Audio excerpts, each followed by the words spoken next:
शुरुआत करता हूँ न्यूक्लिक एसिड्स से। जैसा हमने लास्ट में वीडियो में डिस्कस किया था कि न्यूक्लिक एसिड्स जेनेटिक मटेरियल की तरह एक्ट करती है, क्योंकि सबसे पहले ये न्यूक्लियस में डिस्कवर हुई थी, इसलिए इसका नाम रखा गया था न्यूक्लिक एसिड्स। और ये एसिडिक कैरेक्टर शो करती है, इसलिए एसिड्स इनका नाम है। मैक्रोमोलिक्यूल है बेसिकली ये, और जो जेनेटिक मटेरियल की तरह काम करती है। दो एग्जांपल्स है आरएनए और डीएनए, और मोस्ट ऑफ द ऑर्गेनिजम्स में डीएनए ही जेनेटिक मटेरियल की तरह काम करता है। ये सब चीज़ें हम लास्ट वीडियो में डिस्कस कर चुके थे।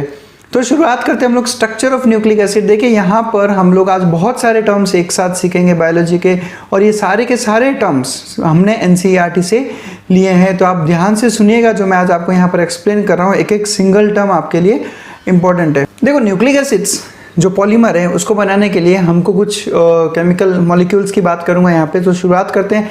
सबसे पहला केमिकल मॉलिक्यूल जो हमें चाहिए वो होगी एक पेंटोज शुगर। जैसा हमें नाम बता रहा है, एक ऐसा शुगर जिसमें 5 कार्बन होता है उसे हम कहते हैं पेंटोज। ठीक है। अब जैसा मैं हर बार आपको बताता हूँ, जब भी किसी के पीछे आप सफिक्स OSEOs लगाते हो मतलब वो एक शुगर होता है बेसिकली। तो सबसे पहले हम लोग लेते हैं एक पेंटोज शुगर, और उस पेंटोज शुगर को जब मैं बॉन्ड करवाता हूँ एक नाइट्रोजनस बेस के साथ में, जिसको बाद में और डिटेल में लेंगे कि क्या होते हैं नाइट्रोजनस बेसिस। तो एक पेंटोज शुगर का बॉन्ड जब होता है एक नाइट्रोजनस बेस के साथ में, तब जो एक मॉइटी या स्ट्रक्चर बनता है उसे हम कहते हैं न्यूक्लियोसाइड। तो ये बनता है न्यूक्लियोसाइड। तो अब न्यूक्लियोसाइड के साथ में जब हम लोग एक फॉस्फेट ग्रुप ऐड करेंगे तब जो स्ट्रक्चर बनेगा उसे हम कहेंगे न्यूक्लियोटाइड। यानी pentose sugar plus nitrogenous base तो बनेगा न्यूक्लियोसाइड, और उस न्यूक्लियोसाइड के साथ हम फॉस्फेट जोड़ेंगे तब अब बनेगा न्यूक्लियोटाइड। थोड़ी देर में मैं आपको कुछ इमेजेस दिखाऊंगा इसकी, जो और चीज़ें आपको क्लियर हो जाएगी।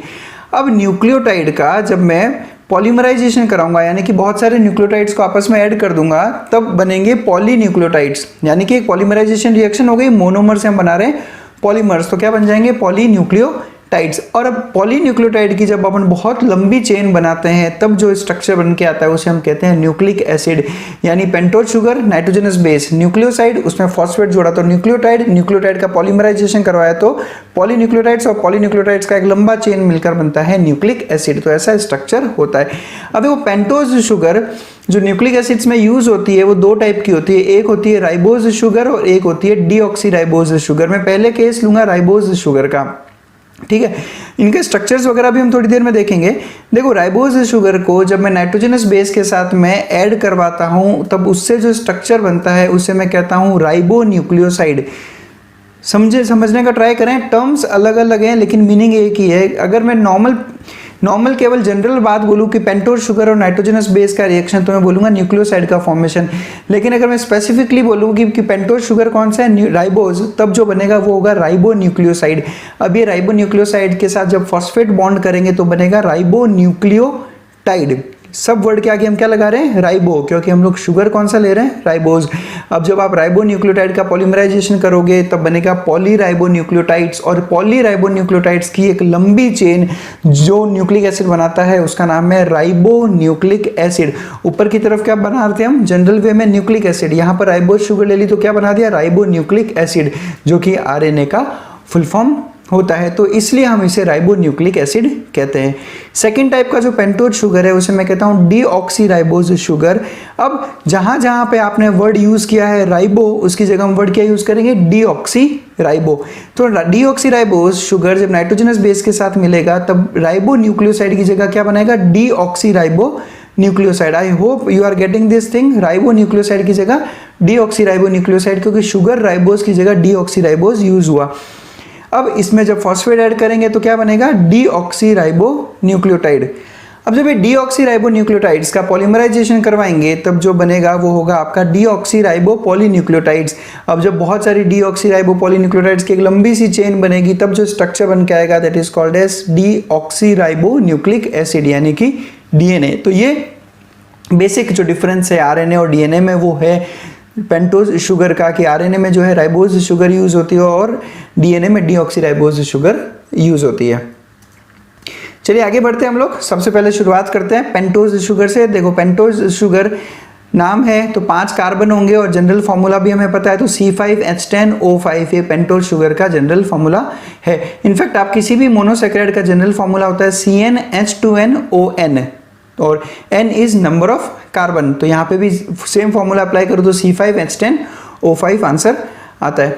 शुरुआत करता हूँ मैं यहाँ पे। देखिए सबसे पहले इस स्ट्रक्चर में मैं बता रहा हूँ आपको राइबोज का स्ट्रक्चर। ध्यान से सुनिएगा, मैं जो यहाँ पे चीज़ें एक्सप्लेन कर रहा हूँ, अब ये इनका पूरा का पूरा केमिकल स्ट्रक्चर अगर आपको अच्छे से समझ में आएगा तो बाकी के जितना भी साइंस है इसके पीछे, इनका स्टेबिलिटी, रिएक्टिविटी, सब कुछ इनके केमिकल स्ट्रक्चर पर ही डिपेंड करता है। तो ध्यान से सुनिएगा, पेंटोज शुगर है तो मतलब कि 5 कार्बन होंगे इसके अंदर, और इसमें ध्यान रखना है अपने को कि जो 5वां कार्बन है वो रिंग से बाहर रहेगा। इसको हम कहेंगे 5th कार्बन। यहाँ से शुरू करेंगे, ये पहला कार्बन, इसको दूसरा कार्बन, ये तीसरा कार्बन, ये चौथा कार्बन, और 5वां कार्बन मेन स्ट्रक्चर के अंदर नहीं आता, मेन रिंग के अंदर नहीं आता, जबकि जो ऑक्सीजन है ये ऑक्सीजन मेन रिंग के अंदर आएगा। तो ध्यान रखना है 5वां carbon is always out of the ring structure. तो ये टोटल 5 कार्बन है इसमें पेंटोज शुगर में। अब यहाँ पर राइबोज शुगर किसमें प्रेजेंट होता है? आरएनए के अंदर। अब इस सेम स्ट्रक्चर में अगर मैं राइबोज के स्ट्रक्चर में से एक ऑक्सीजन कम कर दूं सेकंड वाले कार्बन से, मतलब जिस कार्बन को मैंने आपको ब्लॉक में शो कर रखा है यहाँ पे स्क्वायर में, दिस वन, इसमें से मैं एक ऑक्सीजन अगर निकाल दूं तो प्रोसेस क्या है? डीऑक्सी, यानी कि ऑक्सीजन का रिमूवल। तब जब हम सेकंड कार्बन से अगर एक ऑक्सीजन निकाल दे तो इसी शुगर को राइबोज की जगह हम क्या कहेंगे? Deoxy ribose. नाम ऐसा क्यों रखा हमने? बिकॉज डीऑक्सी का मतलब होता है ऑक्सीजन का रिमूवल, और हमने इस पूरा नाम है इसका 2-डीऑक्सी राइबोज, मतलब कि सेकंड कार्बन से एक ऑक्सीजन रिमूव किया है। तो आई होप आपको नाम क्लियर है कि क्यों इसको 2-डीऑक्सी राइबोज और इसको राइबोज कहते हैं। सेकंड कार्बन से आपने एक ऑक्सीजन रिमूव किया है। तो पेंटोज शुगर का स्ट्रक्चर देखकर आप बता सकते हो कि वो राइबोज शुगर है या डीऑक्सी राइबोज शुगर है। डिफरेंस कहाँ आएगा? सेकंड वाले कार्बन पे। और इसी केमिकल डिफरेंस की वजह से डीएनए और आरएनए के स्टेबिलिटी में डिफरेंस आता है। वो हम देखेंगे, हम जब डीएनए का स्ट्रक्चर स्टडी करेंगे वहां पर हम आपको ये चीज़ एक्सप्लेन करेंगे कि ऐसा क्यों हुआ। और 2-डीऑक्सी राइबोज प्रेजेंट होता है डीएनए के अंदर, राइबोज प्रेजेंट है आरएनए के अंदर। अब यहाँ पे ध्यान से सुनिएगा, स्ट्रक्चर की मैं बात करूँ तो जो राइबोज का जो केमिकल फॉर्मूला होगा वो होगा C5H10O5, लेकिन डीऑक्सी राइबोज में हम एक ऑक्सीजन कम करेंगे तो ये बन जाता है C5H10O4। तो ये चीज़ आपको ध्यान रखना है। नेक्स्ट बात करता हूँ नाइट्रोजनस बेसिस की। हमारे जो 3 बेसिक एलिमेंट्स थे, सबसे पहला था शुगर जो हमने स्टडी कर लिया, नाइट्रोजनस बेसिस, और तीसरा होगा फॉस्फेट। नाइट्रोजनस बेसिस की बात करूँ तो टोटल 2 टाइप्स के नाइट्रोजनस बेसिस है। एक को हम कहते हैं प्यूरिन्स और एक को हम कहते हैं पैरामिडिन्स। पैरामिडिन्स को इसलिए पैरामिडिन्स कहते हैं बिकॉज ये एक रिंग का बना होता है जिसको हम कहते हैं पैरामिडिन रिंग, और बेसिकली पैरामिडिन में एक ही रिंग प्रेजेंट होती है, उसी को आप पैरामिडिन रिंग कहते हैं, इसलिए हम इसको कहते हैं पैरामिडिन्स। और पैरामिडिन रिंग की अगर मैं बात करूं तो एक ऐसा रिंग लाइक स्ट्रक्चर जिसमें 2 नाइट्रोजन और 4 कार्बन प्रेजेंट होते हैं। प्यूरिन्स की मैं बात करूं तो प्यूरिन्स में 2 रिंग्स प्रेजेंट होती है, जिसमें से एक रिंग होती है पैरामिडिन और एक होती है इमिडाजोल रिंग। यानी चाहे प्यूरिन हो या पैरामिडिन हो, दोनों के अंदर एक एक पैरामिडिन रिंग तो प्रेजेंट होगा ही, लेकिन प्यूरिन में एक पैरामिडिन के साथ एक इमिडाजोल रिंग भी प्रेजेंट होता है। अब इमिडाजोल रिंग और पैरामिडिन रिंग को डिफरेंशिएट कैसे करेंगे कि इमिडाजोल रिंग में 2 नाइट्रोजन और 3 कार्बन होते हैं, जबकि पैरामिडिन में 2 नाइट्रोजन और 4 कार्बन होते हैं। यहाँ पर देखिए आप, देखो इसमें कितने रिंग लाइक स्ट्रक्चर्स है, यहाँ पर 2 रिंग्स आपको देखने को मिलेगी, ये first one and the second one, इसलिए ये देखकर ही हम बता देंगे कि ये एक प्यूरिन है। पैरामिडिन में हमने बोला 2 नाइट्रोजन और 4 कार्बन, 2 नाइट्रोजन और 4 कार्बन, यानी जो सेकंड रिंग है वो आपकी पैरामिडिन रिंग है, और जो फर्स्ट वाली रिंग है वो अपनी इमिडाजोल रिंग है। तो ये जो स्ट्रक्चर है बेसिकली ये नाइट्रोजनस बेस कहलाता है एडिनाइन, जिसको हम रिप्रेजेंट करते हैं कैपिटल ए से। सेकंड एग्जांपल जो है प्यूरिन का वो है ग्वेनिन, जिसको हम रिप्रेजेंट करेंगे कैपिटल जी से। इसमें भी एज यूजुअल 2 रिंग्स प्रेजेंट होगी, और ग्वेनिन और एडिनाइन में जो डिफरेंस है वो डिफरेंस है यहाँ पर एक डबल बॉन्ड O का। ये डबल बॉन्ड O जो है इसके पैरामिडिन रिंग में प्रेजेंट होता है ग्वेनिन में, लेकिन एडिनाइन में डबल बॉन्ड O प्रेजेंट नहीं होता। यानी अगर 2 रिंग्स हैं तो प्यूरिन, अगर डबल बॉन्ड O है तो ग्वेनिन, डबल बॉन्ड O की जगह NH2 है तो आंसर होगा एडिनाइन। नेक्स्ट बात करता हूं मैं पैरामिडिन्स की। तो पैरामिडिन्स के भी 3 बेसिक एग्जांपल्स है हमारे पास में। सबसे पहला है साइटोसिन। स्ट्रक्चर देखकर ही मैं बता सकता हूं कि एक रिंग है तो ये जरूर पैरामिडिन होगा। नेक्स्ट स्ट्रक्चर है हमारे थाइमिन का, जिसको रिप्रेजेंट करेंगे कैपिटल टी से, और इसके अलावा जो स्ट्रक्चर है वो है यूरासिल को, जिसको रिप्रेजेंट करते हैं कैपिटल यू से।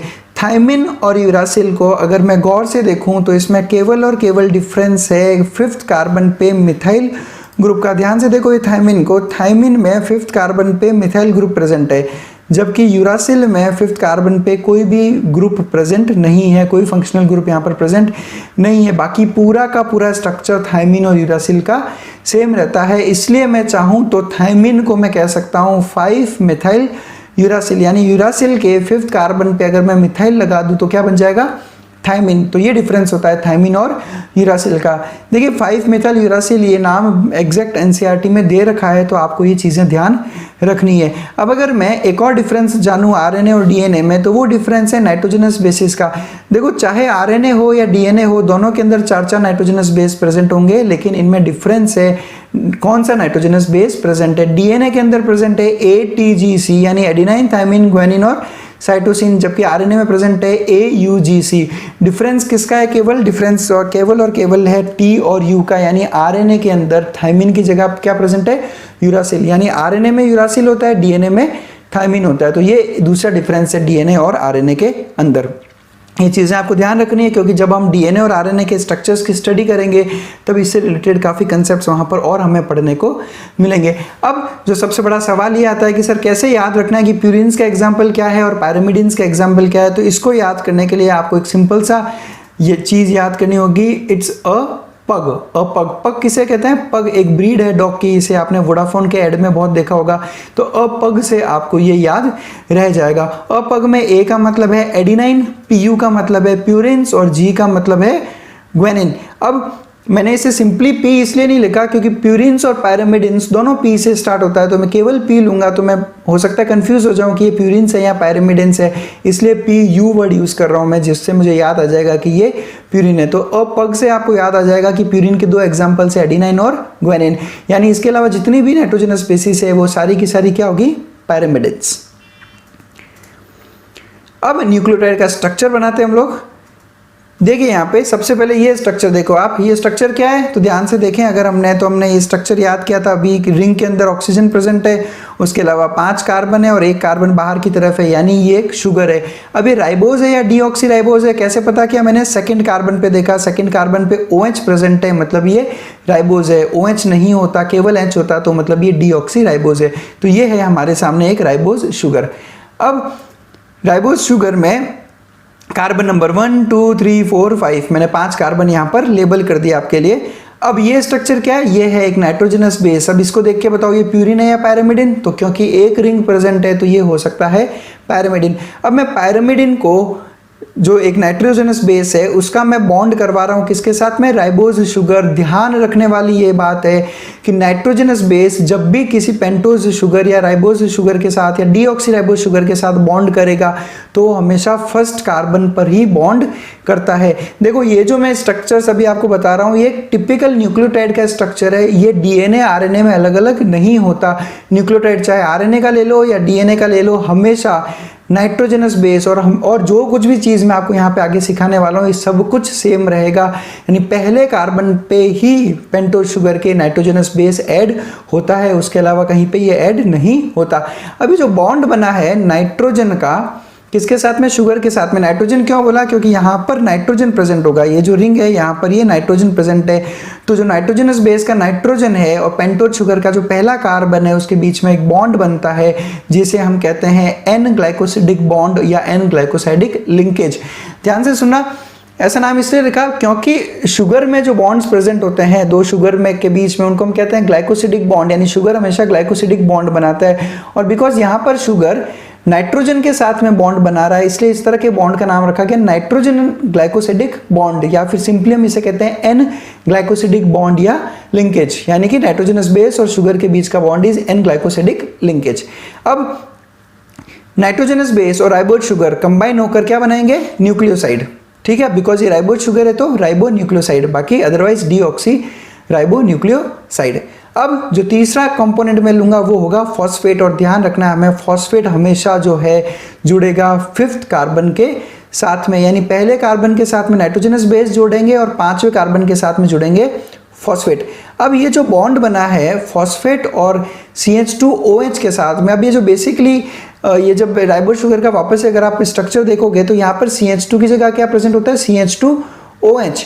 तो ये जो बॉन्ड बनेगा वो OH के साथ में बॉन्ड बनेगा, यानी CH2 का OH और फॉस्फेट जो कि एसिड PO4- 3 होता है फॉस्फेट, फॉस्फोरिक एसिड। तो एक एसिड और OH एक एल्कोहल, एसिड और एल्कोहल जब रिएक्शन करते हैं तो क्या बनता है एस्टर, और उस बॉन्ड को हम क्या कहते हैं एस्टर बॉन्ड, इसलिए हम इसको कह रहे हैं फॉस्फो एस्टर बॉन्ड, यानी एक ऐसा एस्टर बॉन्ड जो फॉस्फेट बना रहा है, इसलिए हम इसको कहते हैं फॉस्फो एस्टर बॉन्ड। देखो ये जो स्ट्रक्चर्स हम लोग स्टडी कर रहे हैं पूरा केमिकल बेसिस के ऊपर डिपेंड होकर स्टडी कर रहे हैं, इसलिए चीज़ें रटने की ज़रूरत नहीं है कि कौन से बॉन्ड का नाम क्या रहेगा। सिंपल कंसेप्ट जो ऑर्गेनिक केमिस्ट्री में सीखे उसी को यूज़ करते हुए मैं आपको यहाँ पर बता रहा हूँ कि कौन से बॉन्ड का क्या नाम रखेंगे। तो this is called as phospho ester bond. अब एक न्यूक्लियोसाइड के साथ में जब आपने फॉस्फेट ऐड किया तो क्या बन गया न्यूक्लियोटाइड। तो ये एक टिपिकल न्यूक्लियोटाइड का स्ट्रक्चर मैंने आपको यहाँ पर एक्सप्लेन किया। अब एक टेबल बता रहा हूँ आपको, ये सारी की सारी टेबल्स, इसमें जितने भी टर्म्स मैं आपको लिखूंगा आप जाकर इसके बाद में एनसीईआरटी पढ़ के देखना, ये सारे वर्ड्स आपको वहां पर एज इट इज लिखे हुए मिलेंगे। देखो ध्यान से सुनना, नाइट्रोजनस बेस कौन कौन से किस किस के साथ बॉन्ड करके कौन सा न्यूक्लियोसाइड और कौन सा न्यूक्लियोटाइड बनेगा वो मैं यहाँ पे आपको बताऊंगा। शुरुआत करता हूँ सबसे पहले कैपिटल ए एडिनाइन से। देखो एडिनाइन जब राइबोज शुगर के साथ बॉन्ड करेगा तब जो न्यूक्लियोसाइड बनेगा उसका नाम है एडिनोसिन। ध्यान रखना है सारे टर्म्स आपको बहुत कंफ्यूज करेंगे। एडिनाइन और एडिनोसिन में डिफरेंस क्या है कि एडिनोसिन एडिनाइन का न्यूक्लियोसाइड है कब, जब पेंटोज शुगर हो राइबोज। अब ये एडिनोसिन जब न्यूक्लियोटाइड बनाएगा तब हम उसको कहेंगे एडिनाइलिक एसिड। एसिड नाम क्यों रखा, क्योंकि न्यूक्लियोटाइड बनाने के लिए एडिनोसिन को आपको फॉस्फोरिक एसिड यानी फॉस्फेट के साथ में रिएक्ट करवाना पड़ेगा, इसलिए वो बन गया एसिड। इसलिए एडिनोसिन का जो न्यूक्लियोटाइड होगा वो कहलाएगा एडिनाइलिक एसिड। तो जब भी आप एसिड वर्ड लगा दोगे तो समझ जाना कि वो न्यूक्लियोटाइड ही हो सकता है। इसी तरह अगर एडिनाइन डीऑक्सीराइबोज शुगर के साथ में कंबाइन होगा तो एडिनोसिन की जगह क्या बनेगा डीऑक्सी एडिनोसिन। बस आपको आगे जो प्रीफिक्स है उसको डीऑक्सी यूज करना है और एडिनाइलिक एसिड की जगह बनेगा डीऑक्सी एडिनाइलिक एसिड। अब ध्यान से सुनिए यहाँ पे जो मैं चीज आपको बता रहा हूं, एडिनोसिन एक न्यूक्लियोसाइड था, उस एडिनोसिन के साथ में जब मैंने फॉस्फेट ऐड किया तब मैं इसका एक नाम ये भी रख सकता हूं कि एडिनोसिन मोनोफॉस्फेट, यानी एडिनोसिन के साथ में एक फॉस्फेट अटैच्ड है, इसलिए एडिनोसिन मोनोफॉस्फेट, या फिर हम इसको कह सकते हैं AMP, और इसका जो प्रॉपर नेम है वो होता है एडिनाइलिक एसिड। इसी तरह से आप डीऑक्सी एडिनाइलिक एसिड को आप कह सकते हो डीऑक्सी एडिनोसिन मोनोफॉस्फेट या small d capital AMP। Next nitrogenous base ले रहा हूं मैं ग्वेनिन। ग्वेनिन को जब राइबोज के साथ बॉन्ड कराऊंगा तो बनेगा ग्वेनोसिन, जैसे एडिनोसिन वैसे ही ग्वेनोसिन, क्योंकि दोनों प्यूरिन है इसलिए सेम नाम हम लोग रख रहे हैं। ध्यान रखना, इसे याद करने का तरीका है कि एडिनाइन बना रहा है एडिनोसिन और उसी का जो दूसरा प्यूरिन है वो ग्वेनाइन, तो ग्वेनाइन बना रहा है ग्वेनोसिन, और जो एसिड बनेगा या जो न्यूक्लियोटाइड बनेगा that is called as guanylic acid. जैसे एडिनाइलिक वैसे ही ग्वेनाइलिक, आपको आसानी से याद हो जाएगा, चीज़ों को कंपेयर करना सीखो। और इसका जो पूरा नाम होता है that is called as GMP यानी ग्वेनोसिन मोनोफॉस्फेट। डीऑक्सीराइबोज के साथ करूंगा तो डीऑक्सीग्वेनोसिन और न्यूक्लियोटाइड होगा डीऑक्सीग्वेनाइलिक एसिड या फिर स्मॉल d डीऑक्सीग्वेनोसिन मोनोफॉस्फेट। तो प्यूरिन्स के बाद अब चलते हैं पैरामिडिन्स की तरफ। साइटोसिन की बात करते हैं। साइटोसिन जब राइबोज के साथ बॉन्ड बनेगा तो इस न्यूक्लियोसाइड को हम कहेंगे साइटिडिन, और इससे बनने वाला न्यूक्लियोटाइड कहेगा साइटिडाइलिक एसिड। ठीक है, कॉमन चीज है, न्यूक्लियोटाइड्स में सबके पीछे हम लोग एसिड लगाते जा रहे हैं क्योंकि फॉस्फोरिक एसिड के साथ रिएक्शन करने से ऐसा होता है, या फिर आप इसको कह सकते हो साइटिडिन मोनोफॉस्फेट। डीऑक्सीराइबोज के साथ करवाओगे तो आप इसको कहोगे डीऑक्सीसाइटिडिन। कोई टफ चीज नहीं है, बस डीऑक्सी सफिक्स यूज किया हमने, सॉरी प्रीफिक्स यूज किया है, और जो न्यूक्लियोटाइड बनेगा वो कहेगा डीऑक्सीसाइटोडाइलिक एसिड, यानी कि या फिर बोल सकते हैं हम डीऑक्सीसाइटिडिन मोनोफॉस्फेट। नेक्स्ट चलता हूँ थाइमिन। तो थाइमिन में आपको ध्यान रखना है थाइमिन केवल और केवल DNA में ही मिलता है, इसलिए ये राइबोज शुगर के साथ तो बाइंड करेगा ही नहीं, केवल और केवल डीऑक्सीराइबोज के साथ ही बाइंड करेगा।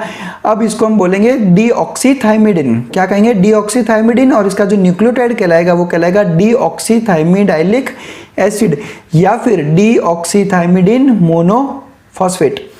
लास्ट है यूरासिल। यूरासिल भी DNA में प्रेजेंट नहीं होगा तो केवल और केवल राइबोज के साथ ही बॉन्ड करेगा, तो जो बनेगा वो होगा यूरिडिन। याद कैसे करना है, देखो सिंपल सी बात है, साइटोसिन, थाइमिन, यूरासिल, ये तीनों क्या है, ये तीनों है पैरामिडिन्स। तो जो कॉमन सफिक्स इनके लिए यूज हो रहा है साइटिडिन, डीऑक्सीथाइमिडिन और यूरिडिन। डिन डिन डिन लग रहा है सबके पीछे क्योंकि सबके सब पैरामिडिन्स है। पैरामिडिन का जो डिन है उसी सफिक्स को हम लोग यहाँ पर यूज करके साइटिडिन, ठीक है, डीऑक्सीथाइमिडिन और यूरिडिन यूज कर रहे हैं, जबकि प्यूरिन्स के न्यूक्लियोसाइड्स में सिन और सिन लग रहा है, एडिनोसिन और ग्वेनोसिन, और यहाँ पर सेटिडिन, डिऑक्सीथाइमिडिन और यूरिडिन। तो आई होप आपको चीज़ें याद रह जाएगी सारी की सारी। अब यूरिडिन का जो न्यूक्लियोटाइड होगा उसका नाम हो जाएगा यूरिडाइलिक एसिड। कॉमन चीज़ है, हर न्यूक्लियोटाइड के पीछे एसिड लग रहा है, पैरामिडिन्स के न्यूक्लियोसाइड्स के पीछे डिन लग रहा है, और जो प्यूरिन्स है उनके न्यूक्लियोसाइड के पीछे सिन लग रहा है। तो बस चीज़ें आसानी से आपको याद हो जाएगी, और ये सारे टर्म्स एनसीईआरटी में दे रखे हैं, तो चीज़ें समझनी बहुत ज़रूरी है यहाँ पे। नेक्स्ट चलता हूँ मैं अब structure of a di nucleotide. अब तक हमने एक न्यूक्लियोटाइड देखा था, अब हम देखेंगे कि डाई न्यूक्लियोटाइड कैसे बनेगा। देखो जब एक न्यूक्लियोटाइड दूसरे न्यूक्लियोटाइड के साथ में रिएक्ट करेगा तो ये बनाता है di nucleotide. Di means two, तो यानी दो न्यूक्लियोटाइड एक साथ में, दिस इज अ डाइमर। जैसे होता है पॉलीमर, पॉलीमर में मल्टीपल यूनिट्स होती है मोनोमर की, डाइमर में 2 यूनिट्स होती है मोनोमर की, इसलिए ये एक डाइमर कहलाता है। ये आपके सामने स्ट्रक्चर खुला है, आप देखकर बता सकते हो ये क्या है। एक मैं कहूँगा कि ये एक न्यूक्लियोटाइड है। क्यों? क्योंकि यहाँ पर मुझे राइबोज शुगर दिख रही है, this one is ribose sugar, ये एक नाइट्रोजनस बेस है, और ये एक प्यूरिन होगा, और यहाँ पर एक फॉस्फेट ग्रुप है, तो ये हो गया एक न्यूक्लियोटाइड। अब ये पिक्चर में एक और न्यूक्लियोटाइड हमारे सामने दिख रही है, शुगर आ गई हमारे पास में, राइबोज शुगर, ये आ गया एक प्यूरिन, और इसके साथ में एक फॉस्फेट। अब दो न्यूक्लियोटाइड्स जब आपस में रिएक्ट करते हैं, दोनों को जब मैं ऐड करूँगा, तब जो फॉस्फेट के ऊपर OH ग्रुप है और न्यूक्लियोटाइड के जो तीसरा कार्बन है, देखो ये तीसरा कार्बन है, अगर हम यहाँ से कैलकुलेट करें, पहले कार्बन पे हमने देखा था नाइट्रोजनस बेस है, सेकंड कार्बन वो OH वाला था जो राइबोज और डीऑक्सीराइबोज में डिफरेंशिएट कर रहा था, ये तीसरा कार्बन, ये चौथा कार्बन, और पांचवें कार्बन पे फॉस्फेट अटैच्ड है उस न्यूक्लियोटाइड का। यानी कि एक राइबोज शुगर का जो तीसरे कार्बन का OH है वो दूसरे न्यूक्लियोटाइड के फॉस्फेट के OH के साथ में रिएक्ट करता है, और उस रिएक्शन की वजह से वाटर मॉलिक्यूल रिलीज हुआ -H2O, और इस तरह की रिएक्शंस को हम कहते हैं कंडेंसेशन रिएक्शंस। आपने केमिस्ट्री के अंदर पढ़ी होगी ये सब चीज़ें, और इससे जो रिजल्टेंट मॉलिक्यूल बनेगा इस प्रोसेस को कहेंगे हम डाइमराइजेशन, क्योंकि डाइमर का फॉर्मेशन कर रहे हैं, और ये बन गया हमारा एक रिजल्टेंट मॉलिक्यूल, जिसमें नीचे वाले न्यूक्लियोटाइड का जो फॉस्फेट है वो ऊपर वाले पेंटोज शुगर के तीसरे कार्बन के OH के साथ में रिएक्शन करता है। यानी कि अब बन चुका है डाई न्यूक्लियोटाइड। और अब मैं आपको एक बहुत अच्छी चीज़ याद करवाऊंगा यहाँ पे, जो आपको अच्छे से याद करनी है, आसानी से याद भी हो जाएगी, और नीट के लिए बहुत इंपॉर्टेंट है कि जो पेंटोज शुगर के जो 5 कार्बन्स है, उन 5 कार्बन्स में क्या क्या अटैच्ड है। सबसे पहला कार्बन पे जो अटैचमेंट होता है वो होता है एक नाइट्रोजनस बेस का। तीसरे कार्बन पे जो अटैचमेंट है वो अटैचमेंट है दूसरे वाले न्यूक्लियोटाइड के फॉस्फेट का। देखो यहाँ पर जो फॉस्फेट ऐड हुआ है ये दूसरे वाले न्यूक्लियोटाइड का फॉस्फेट है, जिससे डाई न्यूक्लियोटाइड या पॉलीन्यूक्लियोटाइड बनेगा। और पांचवें कार्बन पे अटैच्ड है जो है वो भी फॉस्फेट अटैच्ड है, लेकिन वो फॉस्फेट उसी न्यूक्लियोटाइड का रहता है। यानी पेंटोज शुगर के जो कार्बन है उन कार्बन में जो ऑड नंबर ऑफ कार्बन है, यानी कि पहला, तीसरा और पांचवा, इन तीनों ऑड नंबर्स पे कोई ना कोई मॉइटी या स्ट्रक्चर यहाँ पर अटैचमेंट होता है। पहले पे नाइट्रोजनस बेस, तीसरे पे दूसरे वाले न्यूक्लियोटाइड का फॉस्फेट, और पांचवें पे जो है उसी न्यूक्लियोटाइड का फॉस्फेट अटैचमेंट रहेगा। तो ये आपको सारी चीज़ें याद करनी है, और ये एनसीईआरटी में भी दे रखा है, तो इसको इंपॉर्टेंस देना है पढ़ते वक्त। नेक्स्ट चलते हैं पॉलीन्यूक्लियोटाइड चेन के बारे में और स्टडी करेंगे, इनके एंड्स के बारे में स्टडी करेंगे। देखो मैंने एक लंबी सी पॉलीन्यूक्लियोटाइड चेन बनाई। अब मैं कितनी भी लंबी पॉलीन्यूक्लियोटाइड चेन बना दूं, यहाँ पर कुछ चीज़ें कॉमन रहेगी। देखो सबसे पहले तो मैं आपका ध्यान ले जाऊंगा इस फॉस्फेट पे। देखो इस फॉस्फेट को ध्यान से देखो, इस फॉस्फेट ने एक तो अपने ही न्यूक्लियोटाइड के पांचवें कार्बन के OH के साथ में रिएक्ट किया। दिस वॉज फॉस्फोरिक एसिड, जिसने रिएक्ट किया अल्कोहल, यानी OH ग्रुप था यहाँ पे, तो अल्कोहल प्लस फॉस्फोरिक एसिड यानी कि क्या बनेगा, एस्टर। तो यहाँ पे बन गया एक फॉस्फेट का एस्टर बॉन्ड। इसी तरह से इसी फॉस्फेट ने दूसरे वाले न्यूक्लियोटाइड के तीसरे कार्बन पे जो OH प्रेजेंट है यहाँ पर भी रिएक्शन किया, यानी यहाँ पे भी फॉस्फोरिक एसिड और अल्कोहल के बीच में रिएक्शन हो गई। यानी यहाँ पे भी कौन सा बॉन्ड बनेगा, एस्टर बॉन्ड। यानी कि एक फॉस्फेट जब दो न्यूक्लियोटाइड्स के साथ में रिएक्शन करेगा, दोनों अलग अलग पेंटोज शुगर के साथ में इसने रिएक्ट किया है। एक पेंटोज शुगर के पांचवें कार्बन पे अटैच्ड है और एक पेंटोज शुगर के तीसरे कार्बन पे अटैच्ड है। तो यहाँ पर इसने दो एस्टर बॉन्ड बनाए, इसलिए इस बॉन्ड को हम कहते हैं 3,5 फॉस्फोडाइएस्टर बॉन्ड। क्या कहेंगे, फॉस्फोडाइएस्टर बॉन्ड, डाई मतलब दो, यानी कि दो एस्टर बॉन्ड है इसलिए फॉस्फोडाइएस्टर बॉन्ड है। अब ये 3 प्राइम और 5 प्राइम क्या है वो मैं आपको यहाँ पर सिखाता हूँ। देखो कोई भी पॉलीन्यूक्लियोटाइड चेन कितना भी लंबा हो उसमें एक न्यूक्लियोटाइड इस तरफ फ्री होगा और एक न्यूक्लियोटाइड इस तरफ फ्री होगा। अब ध्यान रखिए मैं पहले इस एंड की बात कर रहा हूँ। इस एंड में देखो तीसरे वाले कार्बन का जो OH है वो फ्री है, यानी इसके नीचे जब कोई न्यूक्लियोटाइड है ही नहीं इसके बाद में, तो ये OH किसी भी फॉस्फेट के साथ में रिएक्शन नहीं कर रहा, यानी ये जो OH है वो फ्री है। और दूसरी तरफ जो दूसरा एंड है उस एंड पे ये फॉस्फेट वाला मोइटी या स्ट्रक्चर फ्री होगा, यानी ये ऊपर किसी OH के साथ में रिएक्ट नहीं कर रहा क्योंकि वहां पर कोई दूसरा न्यूक्लियोटाइड है ही नहीं। यानी कि एक किसी भी न्यूक्लियोटाइड पॉलीन्यूक्लियोटाइड चेन में जो दो एंड होते हैं, एक एंड पे 5वें कार्बन वाला फॉस्फेट फ्री होगा और एक एंड पे तीसरे कार्बन वाला हाइड्रोक्सिल ग्रुप, OH को हाइड्रोक्सिल बोलते हैं हम लोग, तो तीसरे कार्बन वाला हाइड्रोक्सिल ग्रुप फ्री होगा। इसलिए जिस तरफ तीसरे कार्बन वाला हाइड्रोक्सिल ग्रुप फ्री है उसको तो हम कहेंगे 3 प्राइम एंड या फिर हाइड्रोक्सिल एंड, और जहां पे 5 प्राइम एंड होगा उसको हम कहेंगे फॉस्फोराइल एंड, क्योंकि यहाँ पर 5वें कार्बन का फॉस्फेट फ्री है इसलिए आप इसको 5 प्राइम एंड या फिर फॉस्फोराइल एंड कहोगे। और दूसरी तरफ 3 प्राइम एंड कहते हैं क्योंकि यहाँ पर तीसरे कार्बन का OH फ्री है, या फिर आप इसको कह सकते हो हाइड्रोक्सिल एंड, यानी DNA की चेन को आप कह सकते हो कि पॉलीन्यूक्लियोटाइड चेन RNA की चेन के दो एंड्स होते हैं, एक को हम कहते हैं 5 प्राइम एंड जिस पे फॉस्फेट फ्री है, एक को हम कहते हैं 3 प्राइम एंड जिस पे हाइड्रोक्सिल ग्रुप फ्री है। तो इसलिए हम कहते हैं कि nucleic acids always show polarity, यानी कि दो अलग अलग एंड वो यहाँ पर शो करता है। चलिए अब मैं आपको एक बहुत बढ़िया सा कंसेप्ट यहाँ पर सिखाता हूँ जो आपने सुना बहुत है, उसके बारे में काफ़ी कुछ बहुत बार आपने पढ़ा होगा उसके बारे में, लेकिन आपको उसके बारे में ये बेसिक नॉलेज शायद नहीं होगी। ये आपके सामने मैंने क्या स्ट्रक्चर ला के रखा है, एक राइबोज शुगर, आपको क्लियर दिख रहा होगा। इस राइबोज शुगर के साथ में मैंने एक अटैच किया है, ये है एडिनाइन। कौन सा नाइट्रोजनस बेस है? एडिनाइन। अब इसमें एडिनाइन को राइबोज के साथ बॉन्ड कर रहा हूँ, कौन से कार्बन पे? तो आप कहोगे सर पहले कार्बन पे।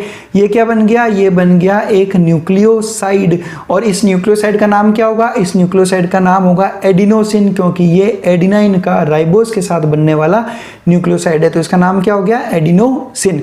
अब इस एडिनोसिन के साथ में जब मैंने एक फॉस्फेट ऐड किया, जब मैंने इसके 5 प्राइम यानी कि 5th कार्बन पे एक फॉस्फेट ऐड किया तब मुझे जो स्ट्रक्चर बना उसको मैं कह सकता हूँ एडिनोसिन मोनोफॉस्फेट। अब इसी फॉस्फेट के साथ अगर मैं एक और फॉस्फेट ऐड कर दूं तो अब ये स्ट्रक्चर क्या कहलाएगा? एडिनोसिन डाइफॉस्फेट, क्योंकि यहाँ पर 2 फॉस्फेट है।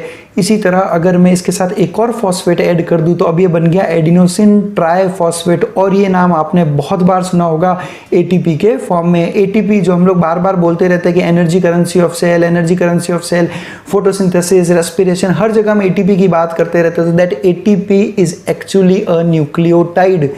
ध्यान रखना है, ATP is a nucleotide, di nucleotide या पॉलीन्यूक्लियोटाइड नहीं है, एक सिंगल न्यूक्लियोटाइड है जिसमें 2 और फॉस्फेट ग्रुप अटैच्ड रहते हैं। काफ़ी स्टूडेंट्स से जब मैंने पूछा है ATP किस तरह का केमिकल स्ट्रक्चर है, तो जो मुझे जो सबसे मैक्सिमम आंसर्स मिलता है वो मिलता है प्रोटीन, जो कि बिल्कुल गलत है। देखो बिल्कुल बायोलॉजी में अगर आप अच्छे से पढ़ोगे तो कहीं रटने की जरूरत नहीं पड़ेगी। नाम खुद कह रहा है एडिनोसिन, जब वो एडिनोसिन खुद कह रहा है इसका मतलब वो प्रोटीन कैसे हो सकता है? वो एक न्यूक्लियोटाइड ही हो सकता है, तो एडिनोसिन ट्राइफॉस्फेट। इसी तरह एक और मॉलिक्यूल दिखाता हूं मैं आपको, यहां पर देखिएगा, ये एक स्ट्रक्चर, क्या स्ट्रक्चर है? ये बेसिकली एक न्यूक्लियोटाइड है, और मैं यहां पे ये बता सकता हूं कि ये भी राइबोज शुगर है क्योंकि 2nd कार्बन पे OH दिख रहा है और उसके अलावा इस पे एडिनाइन लगा हुआ है, इसलिए ये हम इसको बोल सकते हैं कि ये एक न्यूक्लियोटाइड हो गया एडिनाइन का, और एडिनाइन का न्यूक्लियोटाइड है इसलिए क्या हो गया? Adenylic acid. अब एक और इसी तरह का स्ट्रक्चर देखता हूं मैं, राइबोज शुगर है, फॉस्फेट है, लेकिन यहां पर एक ऐसा नाइट्रोजनस बेस है जो हमने पहले कहीं देखा नहीं, ना ही प्यूरिन्स में देखा है ना ही पैरामिडिन्स में देखा। ये आपके लिए एक नए तरह का नाइट्रोजनस बेस है और इसका नाम है निकोटिन अमाइड। क्या नाम है इसका? Nicotine amide. अब ये वाला जो नाइट्रोजनस बेस है ना तो DNA में होता है ना ही RNA में होता है, special type of nitrogenous base है जिसको हम कहते हैं निकोटिन अमाइड। अब इस एक न्यूक्लियोटाइड जिसमें निकोटिन अमाइड नाइट्रोजनस बेस है और दूसरा न्यूक्लियोटाइड जिसमें एडिनाइन नाइट्रोजनस बेस है, इन दोनों को मैं जब आपस में रिएक्ट करवाता हूं तो इनके जो फॉस्फेट है वो आपस में बॉन्ड बना लेते हैं। अब यहाँ पर ये बॉन्डिंग ज़रा सी हटके है, देखो ध्यान से सुनना। जब मैं एक नॉर्मल न्यूक्लियोटाइड्स की बात करता हूँ तो उसमें जो फॉस्फेट है ये इस OH यानी तीसरे कार्बन के OH के साथ में जुड़ता है, लेकिन यहाँ पर फॉस्फेट के बीच में बॉन्ड बना रहा है, यानी इस ये जो है ये थोड़ा अलग है इसके अंदर, जो नॉर्मली हम दूसरी में नहीं देखते। अब इसका नाम क्या रखूँगा मैं, नाम सुनना इसका नाम है निकोटिनामाइड एडिनाइन डाइन्यूक्लियोटाइड। क्या नाम है? निकोटिनामाइड एडिनाइन डाइन्यूक्लियोटाइड, क्योंकि इसमें दो न्यूक्लियोटाइड्स दो नाइट्रोजनस बेस कौन से है, निकोटिनामाइड और एडिनाइन। और दो डाइन्यूक्लियोटाइड क्यों बोला, क्योंकि दो न्यूक्लियोटाइड से, इसलिए निकोटिनामाइड एडिनाइन डाइन्यूक्लियोटाइड। और इसका शॉर्ट फॉर्म आपने बहुत बार सुना होगा क्रेब्स साइकिल में, फोटोसिंथेसिस में NAD नाम से, जो अगेन आपके लिए एक एनर्जी मॉलिक्यूल की तरह काम करता है। अब इसी स्ट्रक्चर को मैं वापस आपको यहाँ पे शो कर रहा हूँ, एज इट इज स्ट्रक्चर है, कोई डिफरेंस नहीं है, लेकिन डिफरेंस मैं आपको यहाँ पर क्रिएट करूँगा। कहाँ पर? सेकंड कार्बन जो है हमारे राइबोज शुगर का, वहाँ पर एक डिफरेंस क्रिएट करूँगा मैं यहाँ पे OH की जगह पे मैंने एक फॉस्फेट ग्रुप ऐड कर दिया। यानी मैं ये कह सकता हूँ कि पहले मेरे पास था निकोटिनामाइड एडिनाइन डाइन्यूक्लियोटाइड यानी NAD, उस NAD में मैंने एक फॉस्फेट और ऐड कर दिया, तो अब मैं इसको क्या बोलूँगा, nicotinamide adenine dinucleotide phosphate, nicotinamide adenine dinucleotide phosphate. और इसका शॉर्ट फॉर्म आपने बहुत बार सुना होगा NADP, Krebs cycle, Calvin cycle, हर जगह पे हम लोग NADP और NAD वर्ड्स यूज करते रहते हैं। तो ये उनके फुल फॉर्म होते हैं और ये उनके कुछ इस तरह के स्ट्रक्चर्स होते हैं। मैं मानता हूँ नीट में ये स्ट्रक्चर्स नहीं पूछे जाएंगे आपसे, बट आपको आइडिया होना चाहिए कि NAD और NADP एक्चुअल में किस तरह के बायोमोलिक्यूल्स है। तो ध्यान रखना ये न्यूक्लियोटाइड्स है, ये प्रोटीन्स नहीं होते। तो ये स्ट्रक्चर्स होते हैं और ये भी एक एनर्जी मॉलिक्यूल है, यानी दोनों तरह के एनर्जी मॉलिक्यूल ATP और NADP, ये दोनों के दोनों न्यूक्लियोटाइड्स के एग्जांपल्स हैं, प्रोटीन्स के एग्जांपल्स नहीं है। और ये क्वेश्चन हम सबसे ज़्यादा गलत करके आते हैं। बस that's it. Nucleic acids, nucleotides, nucleosides के बारे में इससे ज़्यादा डिटेल में जाने का कोई मतलब नहीं है। नेक्स्ट वीडियो में हम लोग डिस्कस करेंगे DNA और RNA। So thank you very much for watching us.